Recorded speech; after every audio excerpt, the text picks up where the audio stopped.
Here are some videos where we're going to focus on IELTS Speaking Task 2. So we're going to be looking at some cue cards that have actually come up in previous IELTS tests. And we're going to go through those cue cards for common topics. I'm then going to show you a model answer and talk about some of the great features of language that I've included in the answer for the Task 2 cue card. So our first topic is going to be art. Let's take a look at the first task card. Describe a piece of art that you like looking at. You should say when you saw it, where it is, what it looks like, and explain what you know about it. So here we have all of the details that we need to include. It's worth saying that, of course, we don't have to order our answer in the same order as the different prompts on the cue card, as long as we talk about most of the things we are asked, but specifically about a piece of art we like looking at. So let's take a look at the model answer. It's kind of a tough question, really, as generally I'm not a huge fan of art. But if I really put my mind to it, my favourite painting would probably be The Starry Night by Van Gogh. At least I think that's what it's called. I'm pretty sure I've not seen the original painting, but it gets printed on loads of things you see around, like postcards and things like that. I've even seen a t-shirt with it printed on before. Maybe I should buy one myself. I can't quite remember where I saw it first, but I'm guessing it must have been at quite a young age. We might have even had a copy of it inside my family house. The reason I really love this painting is because of the colours and how relaxing it looks. Basically, it's a town scene at night, like a small town in Europe or southern France or something. What's really weird about it is that the moon almost looks like a sun. It's bright yellow if I remember rightly. Van Gogh often uses really fast, strong brush strokes, and by doing this, the colours from the stars and yellow moon wash all over the painting, giving the sky a really tranquil and inviting kind of look.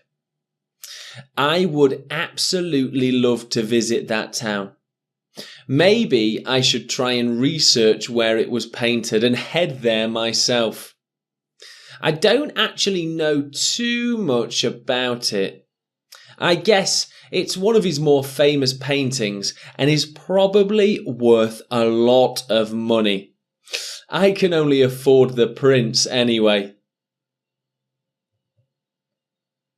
So here we have our full model answer for the first task card for the topic art. Let's take a bit more of a focused look at some of the really great language used in this answer.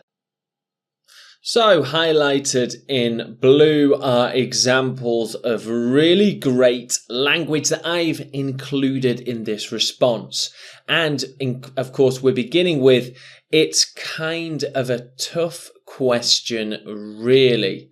So this is a great way to begin pretty much any task 2 response. It means that you're thinking about the answer, and it doesn't mean it's too difficult. It just means, it's kind of a difficult question. I'm thinking carefully about what I will say. You can really use this phrase for pretty much any task 2 response. As generally, I'm not a huge fan. So if you saying you like something a lot, you can say, I am a huge fan. It's a very native phrase, a collocation. Or if you don't like something, I'm not a huge fan. So generally this person, which is me, of course, I'm not a huge fan of art, a very native phrase. But if I really put my mind to it, so that's kind of a bit of figurative language, put my mind to it. It means to really think carefully. So we're thinking carefully about something. This is a great figurative phrase to use. If I really put my mind to it and think, my favourite painting would probably be this one. Okay, the next bit of language is here, pretty sure.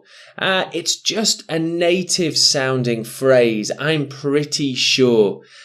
You don't 100% know, but you're pretty sure. Maybe 70% sure, pretty sure. A very native sounding phrase.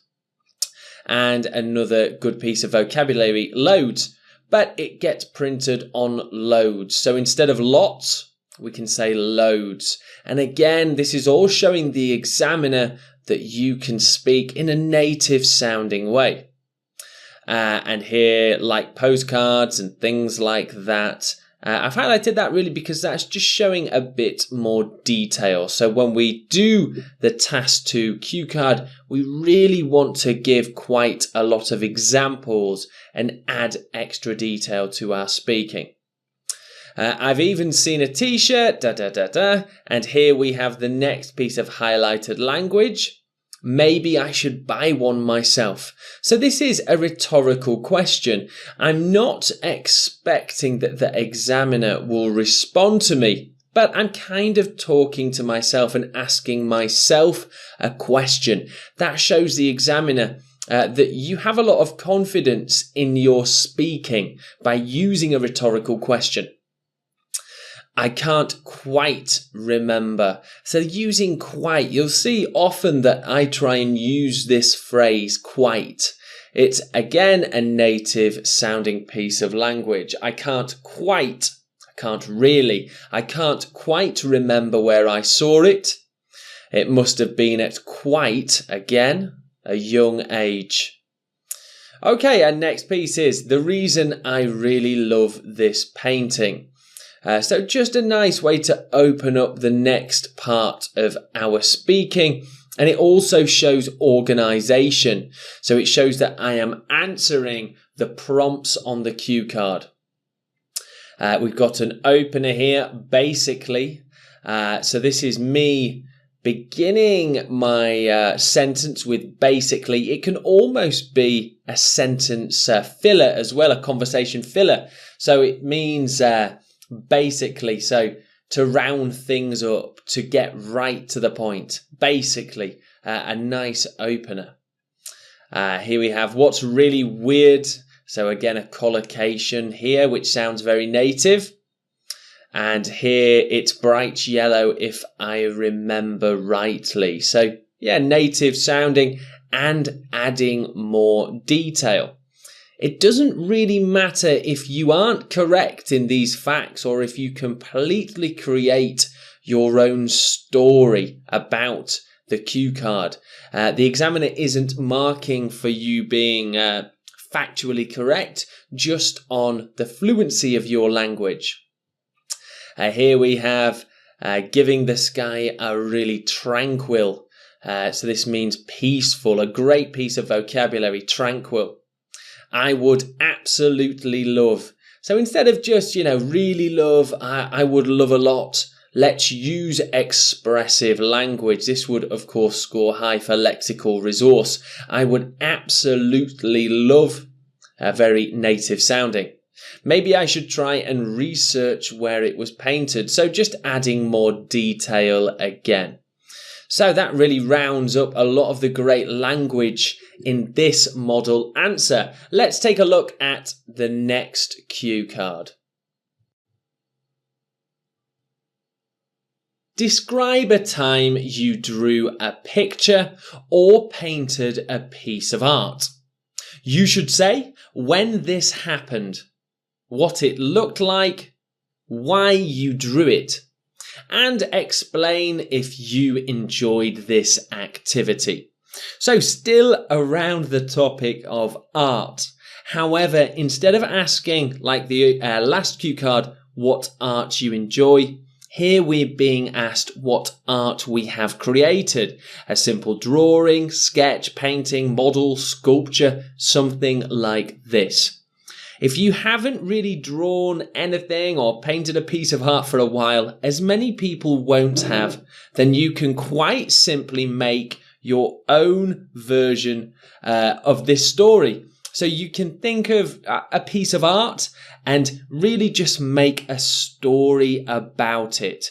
The more you practice this storytelling, the more confident you will be to do it if you don't have a real life example ready to hand. So here I've created my own story, as actually I haven't drawn a picture or painted a piece of art in a while. So let's take a look at the model answer.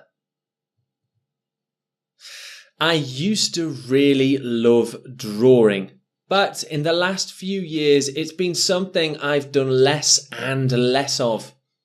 But the last real drawing I did that I can remember clearly was a doodle of a mountain village in Asia. Actually, I stole the idea from a book I was reading at the time. I think I even traced parts of it too. This must have been a few summers back. Maybe even 4 or more, as that's when I was reading this book on Asian history. You probably wouldn't call it an amazing piece of art, but I did draw it on the long haul bus after all. It must have taken me about 3 hours to complete. Off the top of my head, I used only 4 colours in total. I didn't have many with me at the time. The rest I shaded in black with pencil. There was a big tree hanging from the side of a mountain, with small houses littered around it. To be honest, maybe I can't remember it so clearly. I've got a memory like a goldfish. At my old job, I used to travel at the end of the week to go home. This was the best time to do some drawing or reading. It was actually my favourite part of the week. Often I would just draw silly pictures all the way back home. At times it was difficult to hold the pencil straight though. That was pretty annoying. I think I should try and take a few more trains and buses. That way I can do some more drawing again. Okay, so lots of detail in this answer, and once again, I did actually make this up. Now, I know that I've been able to write a full response. However, this is a story that I've just created now. This is a model answer that, would score very highly, but it's not something from my experience, as actually I haven't done any real art in quite some time. So I've made this story up by really putting together a few stories I know from friends and a piece of art that I've seen a long time ago. Here we have our really expressive, high-scoring pieces of language. So let's go from the top, and here we have last few years. But in the last few years, this is a very colloquial sounding phrase, the last few years. So if you're talking about something that has happened from now, previously, let's say 3, 4, 5 years ago, you can say in the last few years. It's something I've done less and less of. So when you have been doing something recently, not as much as you would like, you can say, I'm doing that less and less. Or, I've done less and less of it. Here we have a great phrase, remember clearly. So clear and remember are very common collocations. They're words that are often seen together.